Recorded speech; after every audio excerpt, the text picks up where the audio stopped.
My sister's husband told everyone I tried to seduce him. It started quietly. Awkward looks at family dinners. Can you imagine your own niece, a sweet 7-year-old, looking you square in the face and calling you an unspeakable word, then hitting you, all because my sister's husband had meticulously orchestrated a campaign of lies to destroy my life? The betrayal cut deeper than any physical blow, but what Ryan didn't know was that his overconfidence would be his ultimate downfall. It was my parents' backyard barbecue. I reached for a burger on the grill, a perfect summer evening. Then, Sophie, my niece, just hit me. Hard. Across the face. My ear was ringing. I stumbled backward, grabbing the picnic table to keep from collapsing. Sophie stood there, scowling, and added, "Mommy says you deserve it because you're a derogatory term." My cousin yelled, "What the hell?" My mom dropped her lemonade, shattering the glass on the patio. Everyone stared at Sophie, then at me. A 7-year-old had just labeled me a derogatory term in front of my entire family. Why? I had no idea. My voice trembled. "Why are you saying that to me, Sophie?"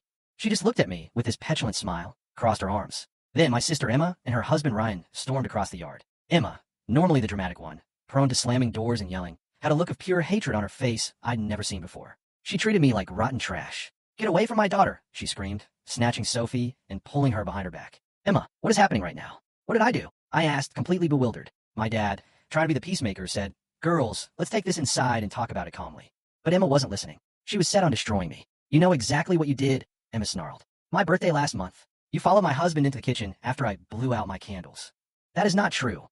I immediately protested. "Shut up," Emma yelled. "You pressed yourself against him. You whispered in his ear that you wanted him. You tried to shove your tongue down his throat. And when he pushed you off, you grabbed his belt and told him I would never have to know." My mother gasped. "Oh my God, Megan." Behind me, the swarm of family members watching my life unravel muttered amongst themselves. "None of that happened," I pleaded. "Emma, I swear to you, none of that happened." "So, my husband is a liar?" she snapped. "Is that what you're saying right now? That Ryan just made all of this up for fun?"